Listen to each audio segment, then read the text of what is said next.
Hi, are you an author in the middle of self-publishing your next book? Somewhere along the process, you've probably heard about creating an audiobook. You've been encouraged to make an audiobook. You know friends who've made the investment in creating an audiobook, but you can't bring yourself to get started because getting into the technical weeds just seems too daunting. But what if we could take that all away? What if we could remove 90% of the technical barriers, so all you would have to do is show up to the microphone and record? Or maybe you don't want to record your own audiobook. That's totally fine too. We have an experienced team of professional narrators that would love to audition for your audiobook. Our Done For You service guarantees that you will have a professionally produced audiobook ready for commercial release. If you're ready to get started today, please click the link below and schedule a free call. We can't wait to hear from you and to get started on your project. Hello, and welcome into another episode of Shine with Curiosity and Encouragement podcast. I'm author Stephen Uriest. With me, as always, is my best friend and publisher, Susan Gabriel. Hi, Susan. How are you today? Hi, I'm great. How are you?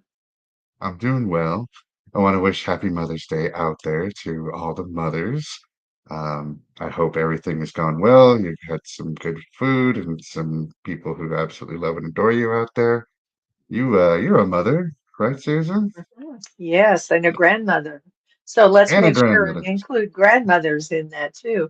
So happy Mother's Day and Grandmother's Day. Because you can't get to be a grandmother unless you're a mother. That's very true. That's very, very true. I understand that your kids called you and sent you flowers today. Is that correct? I had one sent me Happy Mother's Day text, and the other one sent me flowers. And they live in another state. They live in Washington State, and I live in Texas. So I don't get to see them very often, but it was really nice to hear from them today. Very nice. Very nice. So, again, happy Mother's Day out there to everybody. We have somebody on the show who is also a mother, and she also said she's a twin. So that's very cool. She is a very special guest. And I know I'm not going to say this correctly to start. Her name is Jeannette Schorfheide. I You think said it I got right. that correct. That was Did I say it perfect. right? All right, let's Yes, bring just Jeanette to the like stage. like a good German. Sounded good. There we go. Jeanette, hi, how are you today? Hi, I am doing great. Like I mentioned earlier, my allergies are a little crazy because we did sit outside for a while today, but I am doing very well and I'm so happy to be here. Happy Mother's Day, Susan. And you as well. Thank you. Happy Mother's Day to you. Understand that you got to see your kids today, is that correct? I did. My son and daughter-in-law happen to be down even farther south than what we are in Illinois overnight. So they were able to stop in before they went back to central Illinois. And our daughter just lives a few miles away. So she came over and we got to eat lunch outside. We grilled and it was a really good day. Yeah, what did you have? We had sliders and grilled Ah, asparagus and fries nice. and sweet potato chips. Or sweet Wow, that sounds really good. Yeah, Yeah. I'm getting kind of hungry now. Sorry, I asked there, Stephen. That's okay. No, food Yeah, food is always momentous during any kind of holiday, and yeah. it's My husband cooked lunch or dinner today. It was nice. He cooked air fried. I think he did an air fry of the chicken. And it was really good. And a cauliflower and broccoli with cheese sauce on it. And the best part was he bought one of those, those like Boston cream pies that you can buy in the freezer section. I love those things. Those are nice. so good. So it was very nice. So I had a good Mother's Day. Well, before we get started, it looks like you have a fan. Kathy says you're looking good. Great. Thank you, Mom. Oh, Oh, that's good. I love that. Yeah. very Happy nice. Mother's Well, Day again, Mom. Yes, happy happy Mother's Mother's Day, Day. Mom. And thanks for watching with us today. Yeah. We are with Jeanette Schorfheide. Yes. So you had to think about it. Good. The author of the book, Good. The Calling Tree. Now, this is a journal. Is that correct? It is. It's a poetry journal is Poetry what journal. I believe we call it. Mhm. I I started writing poetry as a way of coping with loss when I was in high school. Some friends who were killed in car accidents, and just since then, things that rhyme and sometimes not pop into my head, and a lot of my stress, a lot of my strong emotions are what get written down. And then journaling, we started journaling about 19 years ago. My dad, or I guess actually it'll be almost 20 years ago. My dad was diagnosed with stage 4 cancer. Had given all of us was a journal to write down things that we were grateful for. So every day that we are grateful for, which was a blessing during that time. But I think all of us have maintained that journaling. If not the gratitude, at least some form of journaling. And I also use that with students in my school. So yeah, so we combined them. Is that what inspired you to write this book? My family strongly encouraged. I believe originally I told Susan, or no, I don't think it was Susan. I think it was an interview I did with a local TV station's website. I want to say forced, but my family told me I have to say strongly encouraged. um, throughout Yeah. time, yeah, throughout Yeah. time, people have had very strong positive reactions to what I've written, and my family just felt like it was time that I shared it with other people. So I agreed. I'm not one who does well with being in the limelight or taking center stage, and so this has been hard, but I'm glad I did it. Yeah. Yeah. And was your sister Robin one of those people? Yes, Aha. absolutely. Yes. Well, we'll be talking about Robin during this interview because I know Robin. She was my business coach for 6 months, and so I got to know her fairly well. And she probably got to know me better than I got to know her. But so I had to tell her all my secrets and all of my problem areas to work on. And she was great. She was really good. I highly recommend her. So if anybody's listening and needs a business coach, Robin Graham, she's great. But we are going to use this time also to find out a little bit more about Robin. So hang in there. We'll get some So, stories So from glad I'm you. going first. But she can get back at you. Oh, this is true. so I understand you're a twin. Is that correct? I am. So there were 4 of us girls. Robin is the oldest. I will go publicly and say she's the oldest. And then I have a twin, and then we have a baby sister. Yeah. So, So and middle child twins. middle child twins. Can you imagine what my poor parents had to deal with? Yeah. Oh my gosh. Yes. Hey, happy Mother's Day again, Mom.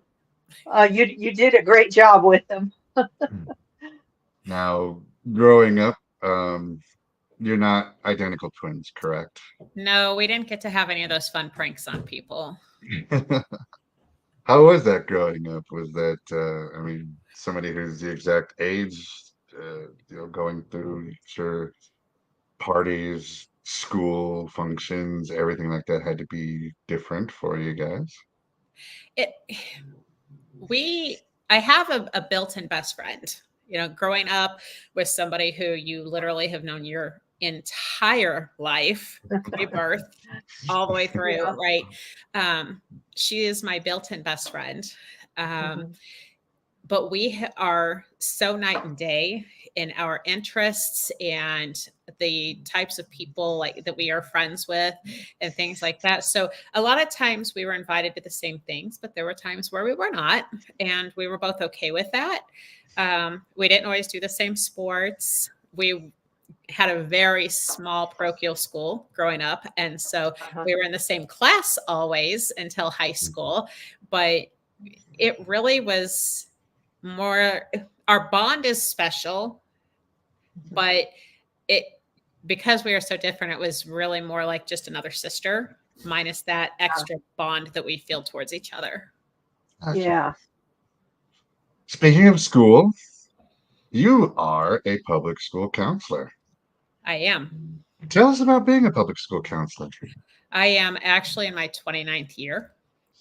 So I What? actually went to college to be an educator. And during my junior year, the graduate assistant where I worked said, "Hey, I have a year and a half and then I'm graduating. Do you want to take over and be the graduate assistant? They want you to take over for, when I'm gone." And so I was like, okay, sure. I didn't feel like I was ready to be an adult yet anyway. So I did school a little longer. So I kind of followed her footsteps and went into counseling. And it's such a rewarding and trying job all at the same time. Yeah, I bet. To help students see their potential, to help them find what they want to do, to see that light bulb go on, to also see those students who struggle in some way, whether it's relationships, whether it's classroom, whether it's they don't have self-confidence or self-esteem, and to watch them grow and to watch them figure things out. I tell people a lot that junior high and middle school are my favorite age group because little kids just want to be there and they love everybody. And the high school students almost have it figured out. Not quite, but almost. But they're at that point where they don't want the help. Yeah. And the junior high students are the ones who think they have it all figured out.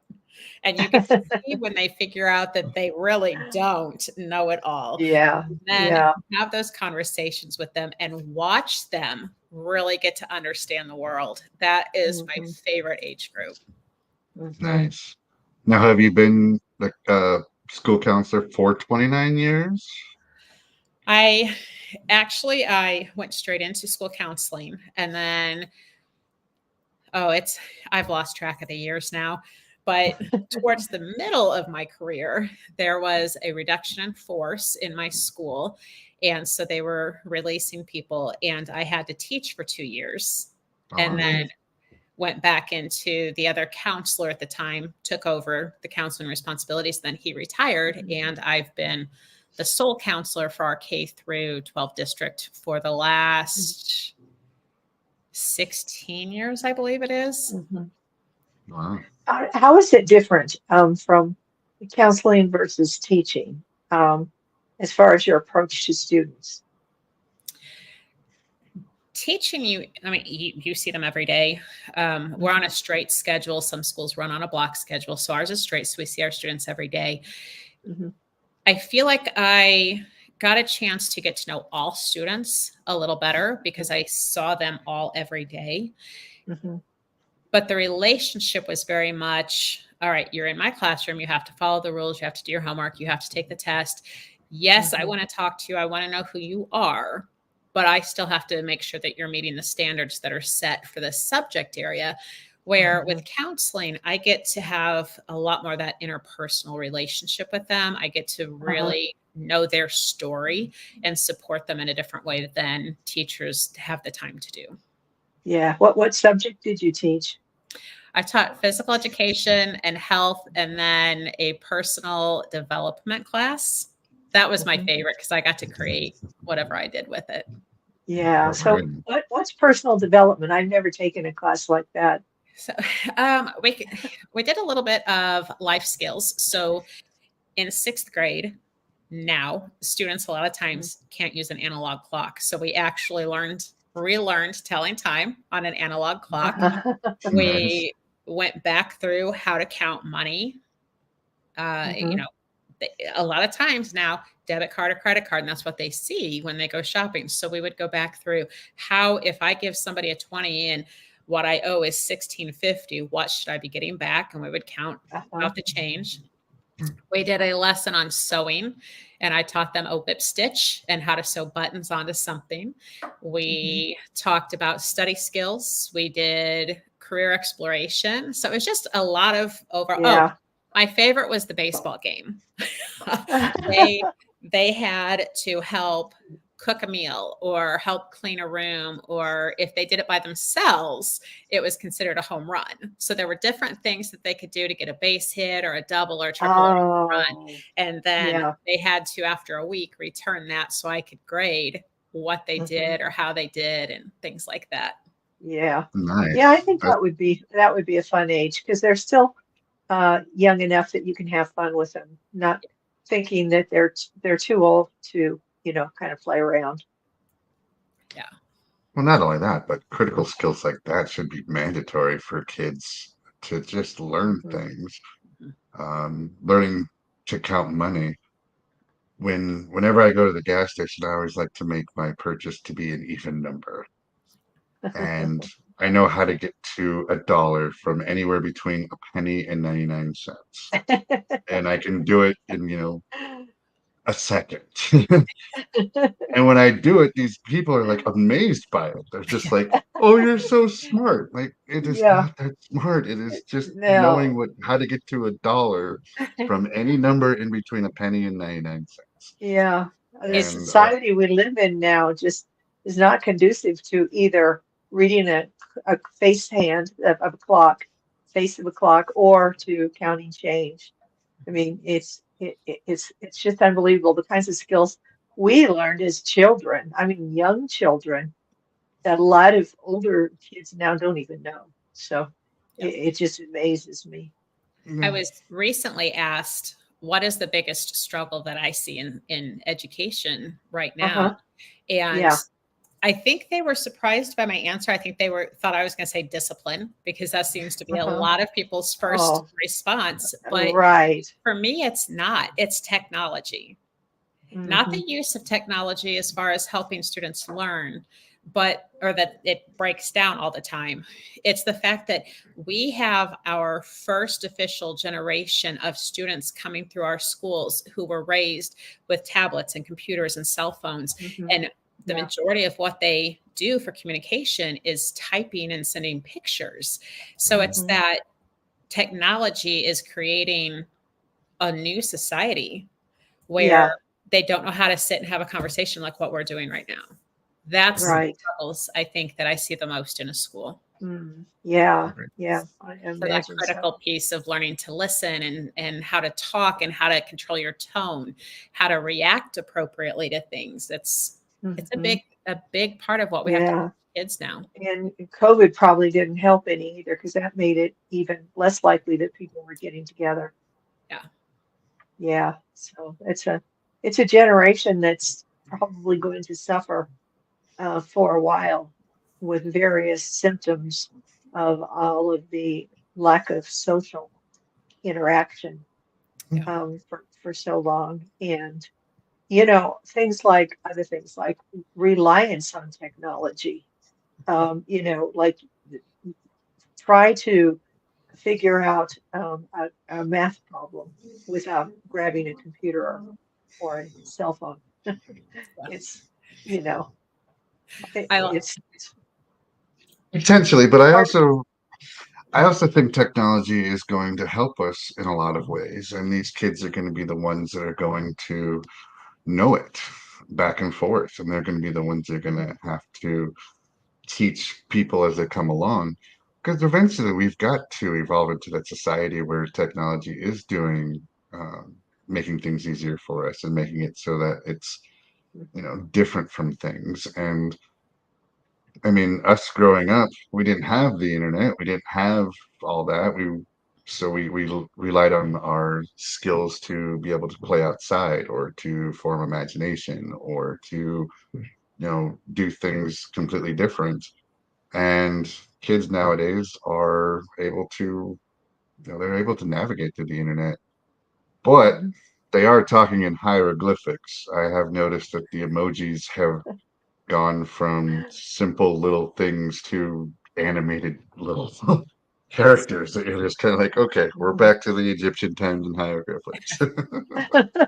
they are creating Yeah, their own language for sure yeah, when it comes to technology.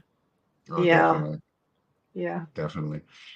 So, kind of heard a rumor that you maybe kind of want to retire in 2029. Nothing's official. If you're out there watching, don't freak out. It was just something that kind of came up in passing, but um Yes. My goal right now is to retire in December of 2029. Um, I'm I'm not 100% set on that. So right now, there's a good chance I will be. I know my son and daughter-in-law jokingly say that they won't have grandchildren for me until I retire so I can come live with them and help them because they have no idea how to raise children. Not sure that's going to happen for them. So if they're watching, make other plans. But but obviously I'll do everything I can to help. But yeah, right now 2029 sounds like a good time. A lot of the teachers that I started, so this is my 22nd year in my school, my current school district. And a lot of the teachers who are my age who I started there with are retiring in 2028. But because I did grad school for a year and a half, I'm a little behind them. And so I watching all of them start talking about 4 years from now, 4 years from now, I'm kind of like, oh, I'm so close to that. So, but we'll see. Yeah. I don't determine the future. God will let me know when it's my time to go. So Yeah. Yeah. I think it would be funny if you did retire in 2029 and every kid that you've ever had a counseling session with, you go back and find out if they followed through with. Yeah. With their goals. Yeah, exactly. Do you ever have anybody come back and tell you, hey, from your advice, I was able to do this or go do that or overcame this? I actually just talked about this the other day. I had a student once who he was one of those students who was so extremely intelligent and was not always successful in class. And I knew this kid had such an amazingly bright future, but he wasn't doing homework. He was misbehaving in class. And I honestly think part of it was because he was bored because he was so intelligent. And so his senior year, it was, if not every day, at least a couple times a week. Hey, how are you doing in this class? Are you getting that grade up? Are you passing this? Hey, I looked at your grades. You need to do better. And he went off to college and came back and he said, I wish I'd listened to you sooner. He told other students who he was still friends with who were following his footsteps and said, hey, listen to her. You need to pass this classes. You need to take this serious because when you get to college, if you don't know how to study now, it's going to hurt you once you leave home. So so they learn. That's rewarding. Makes it much more rewarding. Yes. Vindication on things that we do in life are huge rewards to us, and they make us feel good about ourselves. And there always comes that point of I'm doing this for a reason, and then somebody shows up and shows you that reason, and you just feel good about that. Yeah. It's really nice to know, you feel like you're in the right occupation, that you're following what God had prepared for you. You're involved in doing your purpose. Your purpose is being fulfilled, and that's always a really good feeling. To know that you're doing exactly what God has created you for. And but if people find that, then they're going to shine at that occupation. They're going to really, do well. They're going to affect a lot of people, and it's going to be a real positive for them. And speaking of that, your sister, when I started this my business, I don't know how I ran across information about her, but I did, and I was convinced, and I don't know whether it was her advertising or something else, but I felt like I really needed guidance in the beginning, and so I hired her as a business coach, and she had some really great advice, a lot of different things that she had me do, things that I hadn't thought of. things I hadn't thought to do, and things that I found that were important to focus on, that I hadn't really thought about either. So it was very, very helpful. Helped me to really create a foundation for the business and make it more successful in the long run. So I appreciate that. But I'm sure there's some stories you could tell about Robin that we might be interested in hearing about, maybe from when you were children. Did she ever get into trouble? We all got into a little bit of trouble. Yes, we did. The story that I can think of, which is probably the worst one to tell, but it's the only one popping into my head right now.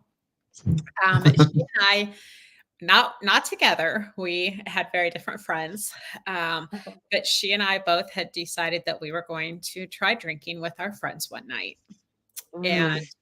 we both got caught by mom and dad. And this was the night before we had to sit in the car for, oh, I don't know, maybe 4 hours to go to an overnight family reunion the next day. Oh, Neither one of us felt well. And then we got to the hotel, and my dad and uncle and cousin were all sitting there talking about alcohol, or my dad had let them know. And yeah, so they yeah. just kept talking about things. And at one point, they brought up tequila and the worm and eating the worm. And I thought I was going to be sick at that point. It was awful. And I don't think she felt a whole lot better that day. Yeah. So, so it was one way of talking you out of doing a lot of drinking in the future. Absolutely. Yeah. I don't think either of us did that again. Not like that Uh, anyway. yeah. That was bad. Did you try smoking? Did you smoke also? I did try smoking. Uh-huh. Not, I don't know that I did in high school. I might have, but I know in college I had a roommate who smoked, and Uh-huh. so every once in a while I would try it. But I have what's called reactive airway disorder. It wasn't diagnosed Uh-huh. as a child, but I can remember when I ran track, especially in the spring, I would wheeze from time to time. Yeah. And Yeah. it was always like, oh, I'm just out of shape because it's the spring and I'm just starting to get back Hmm. into track season. Hmm. But Yeah. it's what I have is reactive airway disorder, which is similar to asthma, but it's only brought Mhm. on by my allergies. And Ah, so, yes. yeah, so I learned very quickly with that smoking is not something you should do. Not to mention, I really did not enjoy it. Yeah. Yeah. Me neither. Yeah. I tried it too in college, and it was very unpleasant. And I have asthma, mild asthma, so it was definitely something I should, I had to learn to stay away from. Yeah. And I was grateful when they came up with the laws that, they had to restrict smoking to certain areas. Mhm. And the more restricted it got, the more areas that I got to go to because, when it wasn't restricted, I had to stay out of bars and some restaurants. You know how that is. Somebody's going to have restrictions, either people who smoke or the people who don't smoke. But Yeah. it's just one of those things. Yeah. I always have 2 inhalers, one on my bicycle and one in my purse. Hmm. So there's always one Uh-huh. with me. Yeah. Yeah. Yeah. Good idea. We'll get into the Yeah. bike talk here in just a little bit. We're going to jump ahead Yeah. a little bit. But I kind of want to go back because in your bio, you had made mention of things that you wanted to, after retirement, have in. So, what are career goals after retirement? Because some of those sounded really, really interesting. I kind of feel like I need to look at my bio to see what I said. No. I don't think this is actually in the bio or on the book.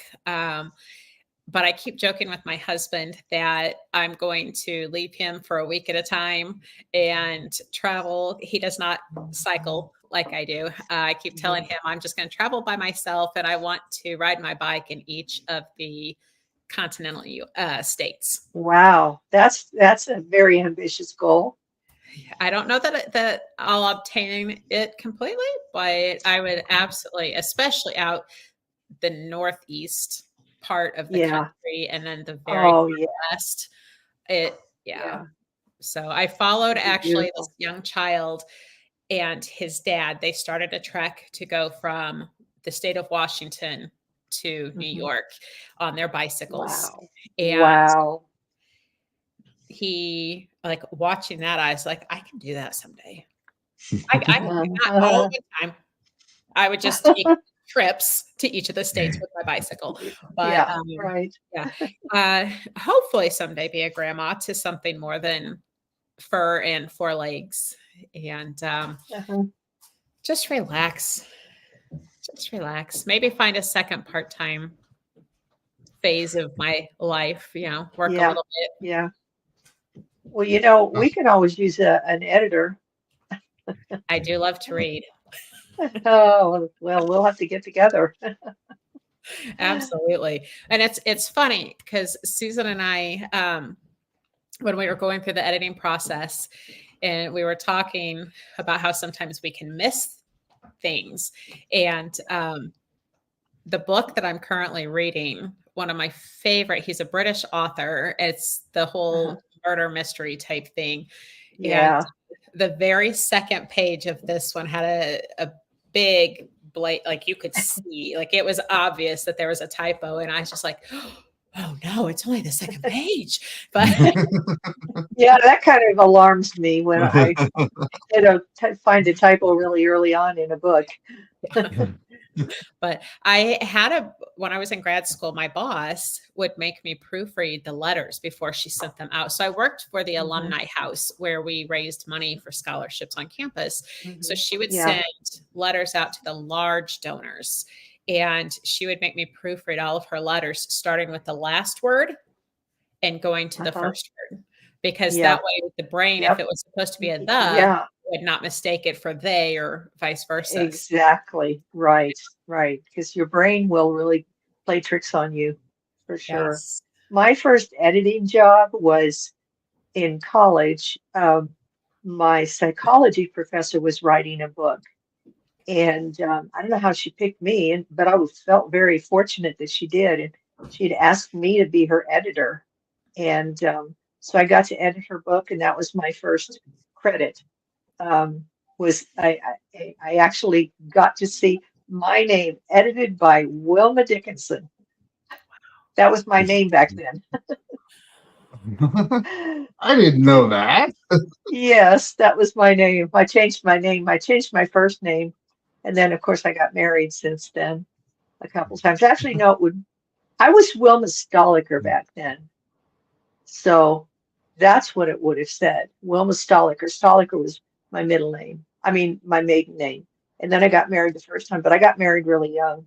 Then it was Dickinson. And then I got married again, and I like this name.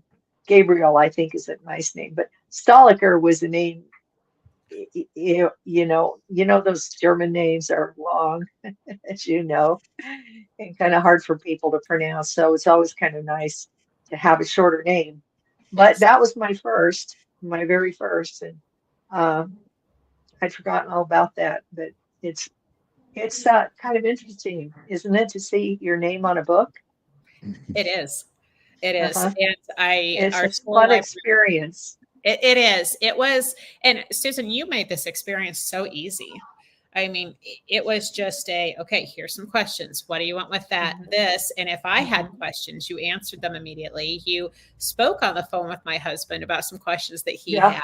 I mean, you didn't yeah, discredit him as a part of this process, which I think was beautiful.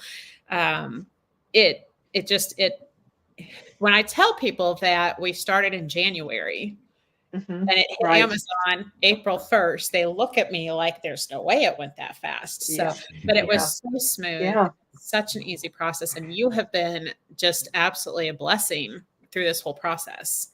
yeah. It was really fun. I enjoyed editing your book. I like poetry. I write poetry too. So, that makes me maybe a little bit more of the right person to be publishing poetry books.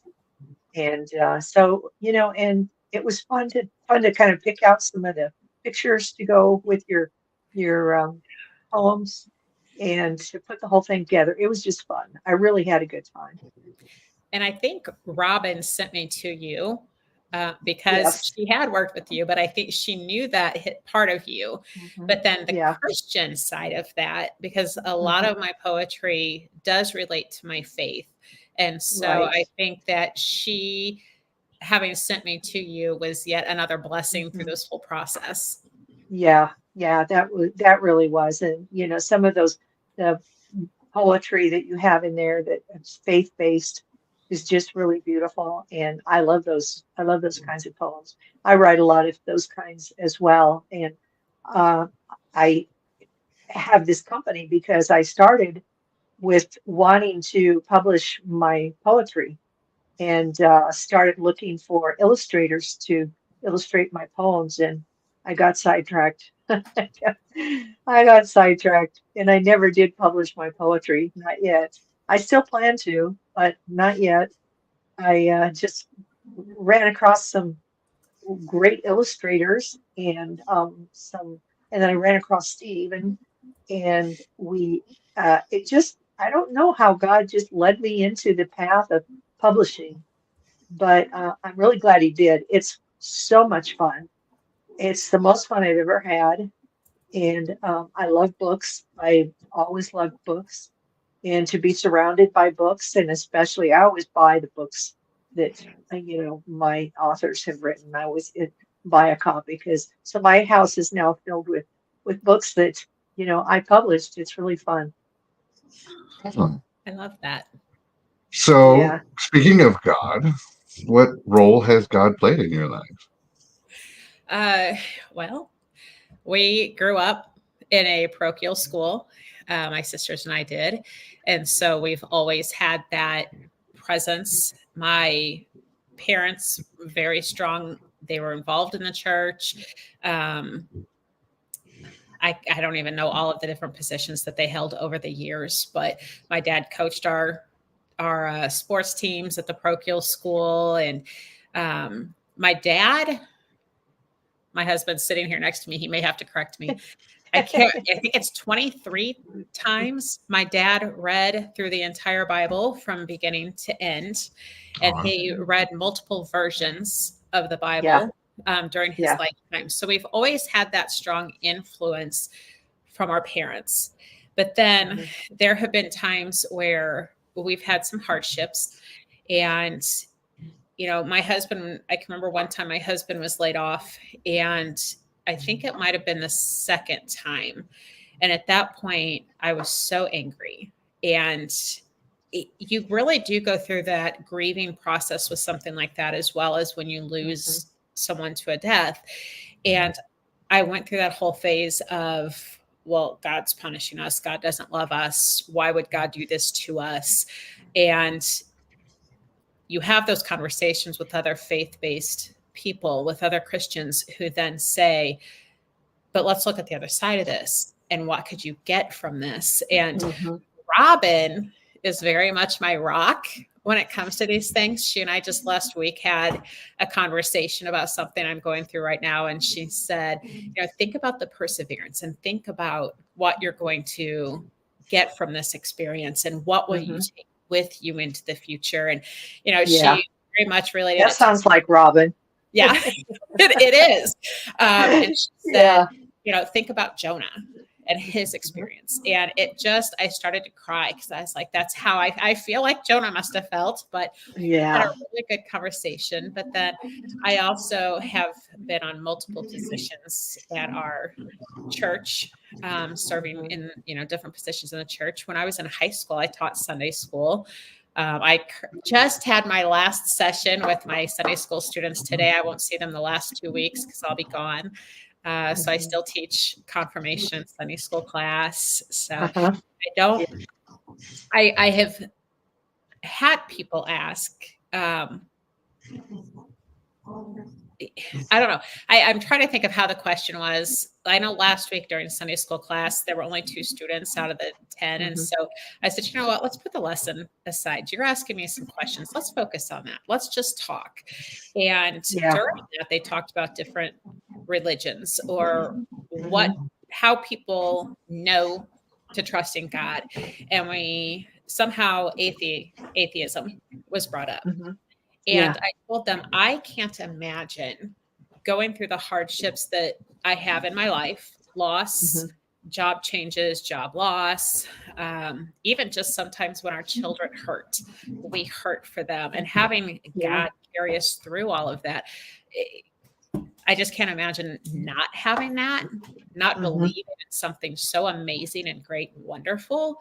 So I credit it completely to my parents raising us that way. And the fact that God is always there with me. And I know that no matter what I'm going through. So you mentioned you taught confirmation. So I assume it was a Lutheran church? Yes. Because I was also raised Lutheran. My father also read the Bible every single day from, he ended up reading, I don't know how many times through. He was responsible to make sure that we got to church every single Sunday, so we never missed.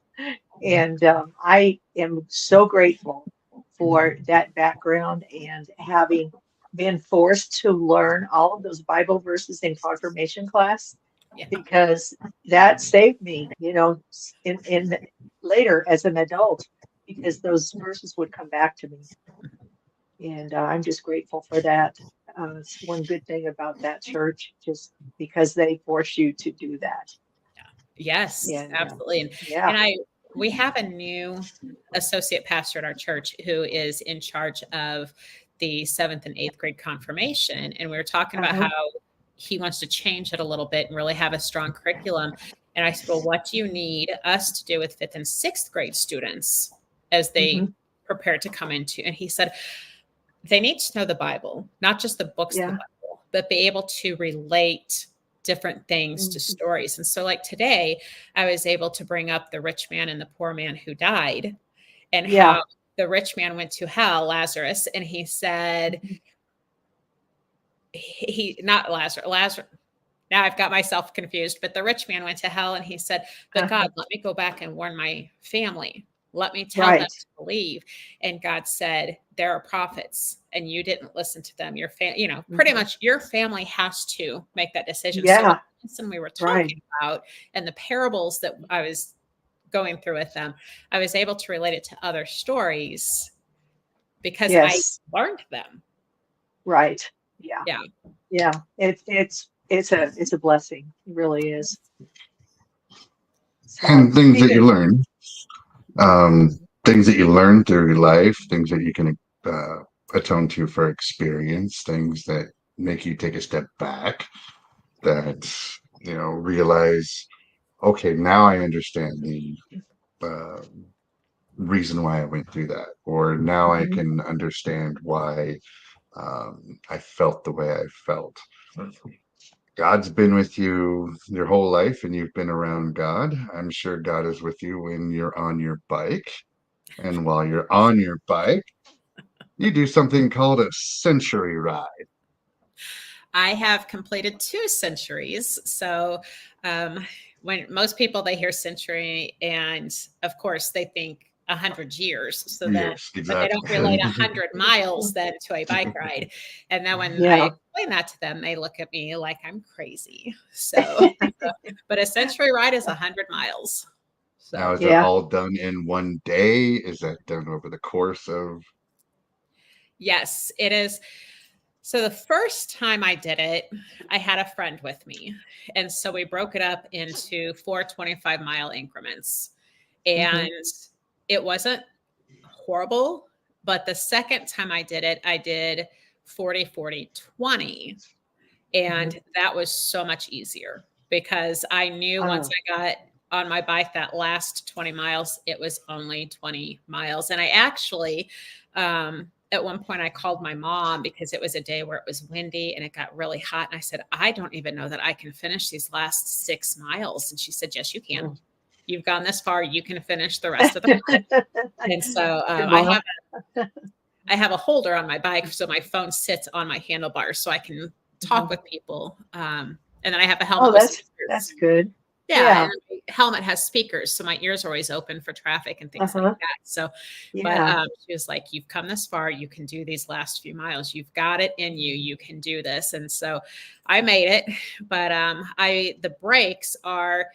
I usually do it in the fall so I can train all summer. So it starts out like 45, 50 degrees. So I have long sleeves, long pants, and then I'll stop, refuel water, get some like energy gel or a snack or something, and put a short sleeve shirt on. And then by that last part, I have on a tank jersey and shorts and refill and get more electrolytes and then head back out. So Yeah. Now, do you do like 50 miles down and then 50 miles back, or do you go 100 straight out and somebody comes meet you 100 miles away, or how does that work? No, so we have what's called the Madison County Trails. They're about a half hour. The closest entrance for me is 15 minutes, but the place where when I've done my centuries that I go is about 30 minutes from where we live.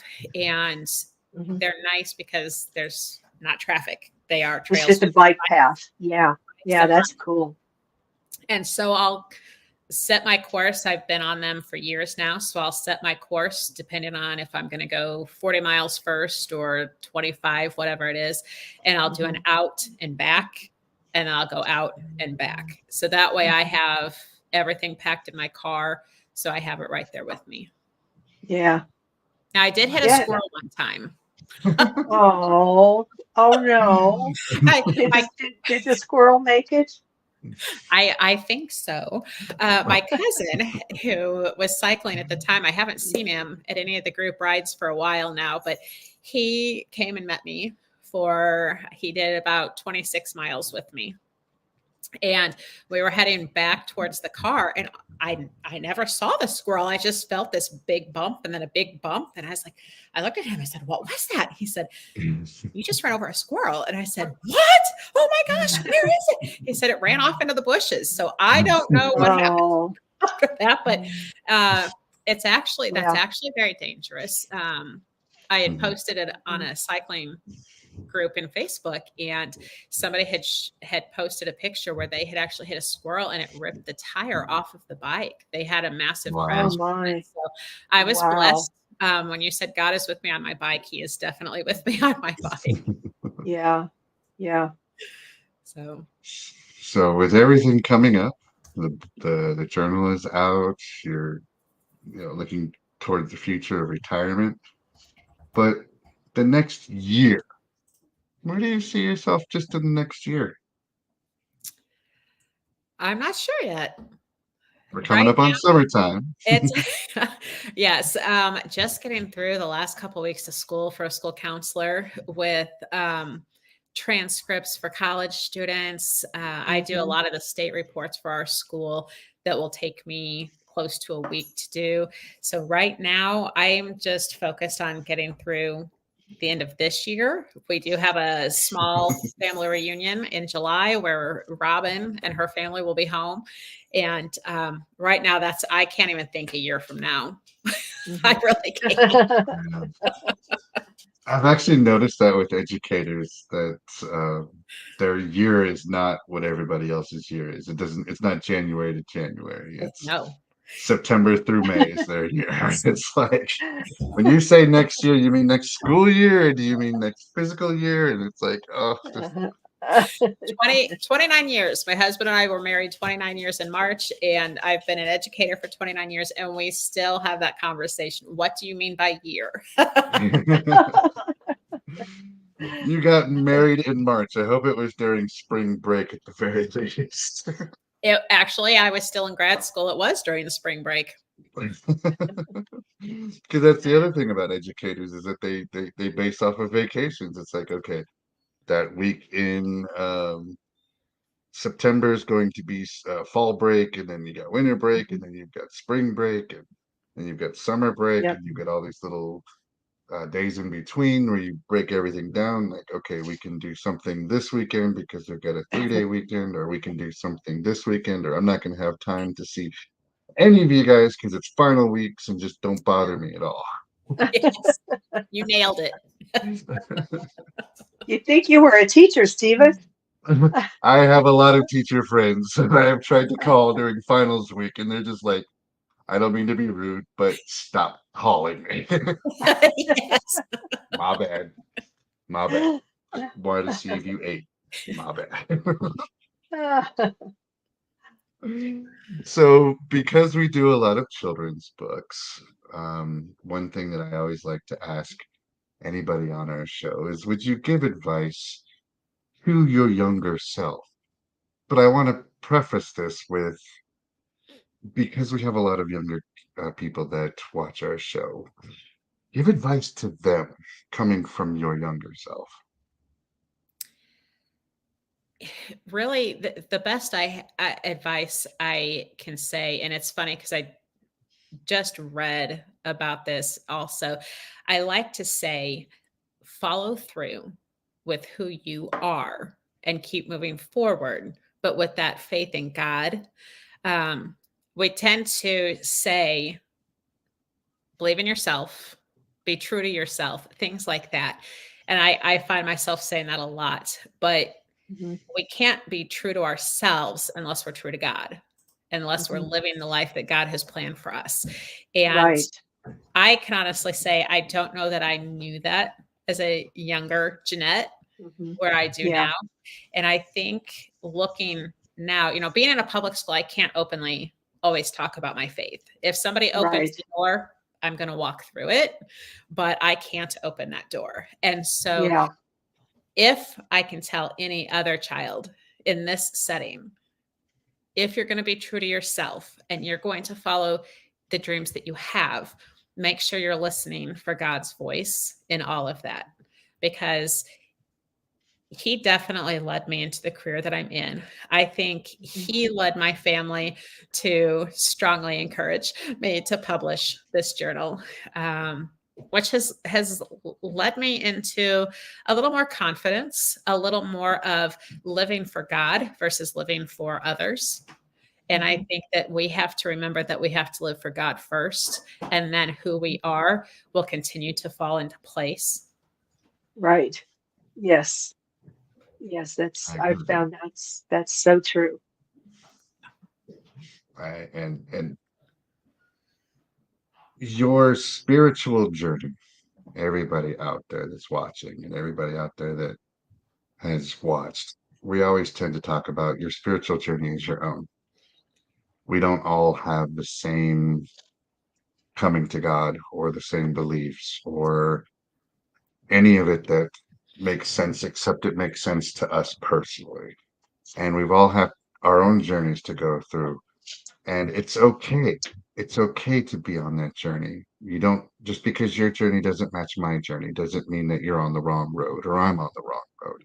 We're all coming together, crossing these paths in lives, just discovering and growing and becoming more and doing things that God wants us to do rather than what Mhm. we think other people assume that we think what God is. And Yeah. that's incredibly powerful for people to know and to understand, is that your journey is your journey. And I've done a lesson with staff and students. It's called the identity tree, and I took it from a speaker that I heard at a coordinator for a dual credit program with a local college. Mhm. And it's a tree that has, like, what is your religion or spirituality? What is your gender? What is your Mhm. hobbies or your talents? And things like that on each of those branches of the tree. And Yeah. when you look at, and then in those roots, you list your family. The roots of the tree are your Mhm. family or the people who have led you through your life. But when you Mhm. look at those, the branches of the tree, and I'm going to hold up my journal real quick, because even when you look, this was so beautifully done. But when you look at the Mhm. branches, everyone is different. Everyone is going a Mhm. different direction. And our lives are very much different. But that doesn't mean that we're not going to intersect at some point, or that God Mhm. still isn't a part of that. I told my mom yesterday, it still baffles me. We're all created in God's image, but yet we're all Mhm. so different. Like, Yeah. what is God like that we are all in his image, but all so different? Mhm. And it makes us able to form our relationships then, because everybody brings a different piece to that relationship, like a Mhm. puzzle, and then we just fit. Yeah, yeah, yeah. I thought of that too. You know, what would God be like if we're in His image? And it's kind of hard to imagine. In some ways, it's hard to imagine. In other ways, when you start putting it all together, it's really beautiful to Yeah. think about all of us, somehow fitting into being that image of God. And what a wonderful God He must be with all of the characteristics of all of the different people. And um, just I don't think that the God is the kind of say person, the entity that so many people make him out to be, that fatherly figure sitting on the throne and has no sense of humor or anything like that. I mean, I really think that he gave us a sense of humor. He Mhm. gave us an imagination, things that we think up that are fun to do. I mean, that came from God. That Yeah. didn't isn't just stuff that we came up with independently, without being in the image of God. So that's fun to think about. A lot of times I like to think and wonder all of the different, very different elements that have to be contained within what we would call God. Yeah. Right. And God and religion are two different things. Yes, they are. Mhm. Um, uh, Religion is a community, and there are some very good things with community on there. But also for people out there who are going through their spiritual journey, who may not believe in religion or see the aspects of religion that they don't agree with, and so they push themselves away from all religions. It's the Mhm. spirituality and it's the understanding of God and it's understanding that He is there with us and He believes in us and He feels, and we're all going through that journey together. That is what makes it important, and that's where your journey needs to go to. Before we wrap up, is there anything you wish to share with our viewers about how they can get in contact with you, find out more about your books, and get educated on upcoming releases? I'm not sure about future books. I actually shared something. So, my mother in law has been one of the most vocal people about me writing a book. Um, Nice. and of course, my husband and my children. Robin Yeah, has been one. My sisters are all very supportive, but Robin's a yeah. little more vocal about it, I think, especially after she published something herself. And then, of Uh-huh. course, my mom is very supportive, but my mom is also a very talented artist. So my mother-in-law said I should write a children's book. So I Ah, yes, you wrote should. wrote a poetry type um, Ah, story that I uh-huh. have shared with my mom, and I would love for my mom to be the illustrator for it. And Wouldn't so that be wonderful? we'll see. We'll see what happens with that. She's very busy helping. She is a paid employee of Robin's. She would have to work Oh, for me, but uh, she'll take care of me, I'm sure. Um, yeah. as far as with my current book, that can be found on Amazon, and I can be reached through Facebook, Jeannette, and Instagram, Jeannette.Schorfheide. And my name has been up on the screen a couple of times, but Schorfheide can be difficult to spell, and Jeannette is the There you very go. long version with two N's and two T's. But Jeannette.Schorfheide, I can be reached there. And I would love to hear, especially those, if you reach out and purchase the book, I would love to hear your thoughts and your comments on it. Beautiful. We will definitely put all of your marketing onto the YouTube channel, the Apple channel, and the Facebook page. So anybody who can go and watch this afterwards will know how to get in contact with you. This has been an absolutely delightful interview with you. Jeanette, I want to thank you for coming on Shine with Curiosity and Encouragement. Because it is Mother's Day, I do believe that your mom is still out there. Kathy, do you want to say hello to her one more time before we go? Happy Mother's Day, Mom. I love you. And I want to say to Susan and Steve, thank you so much for having me. And again, Susan, this process has been such a blessing having you in my corner and guiding me through. I have to say Yeah, thank you again. yeah, it was a pleasure. It was fun and very rewarding. Thank you. You're most certainly very welcome. And hang around afterwards for a few minutes and we'll do a follow-up. Okay. What a fantastic interview on that one. Definitely an uplifting one for Mother's Day that Yes, this particular episode on. So we have actually gone over our hour a little bit. So I want to just reach out one more time to everybody and say thank you for watching another episode of Shine with Curiosity and Encouragement. As you know, all of our podcasts are sponsored by Soul Sunshine. Be sure to visit us at soulsunshine.com. They're also sponsored by Steve over at Audio Masters. So be sure to check him out if you need your book turned into an audio book. Well, Susan, thank you for another excellent week of everything. It's always nice to see you. It's always nice to do these. Happy Mother's Day to you again. And thank you. you're gonna tell me the story of was it Wilma you said it was? Oh, I didn't tell you that story. Yeah, Oh, I'll you give you never the told me that rundown on that. story. All Yeah, right. well, it's Tell me about that entertaining. later. Yeah, Definitely gonna be entertaining. Well, thank you yeah. everybody for joining us. I hope everybody has a wonderful week. And we will see you guys next week on Shine with Curiosity and Encouragement. Have a great week.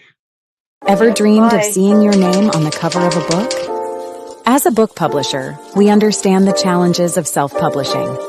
If you're lost in the process, wondering about illustrators, book coaches, or formatting issues, worry not. At Soul Sunshine, we're here to guide you. Let's turn your dream into reality. Contact us to get started.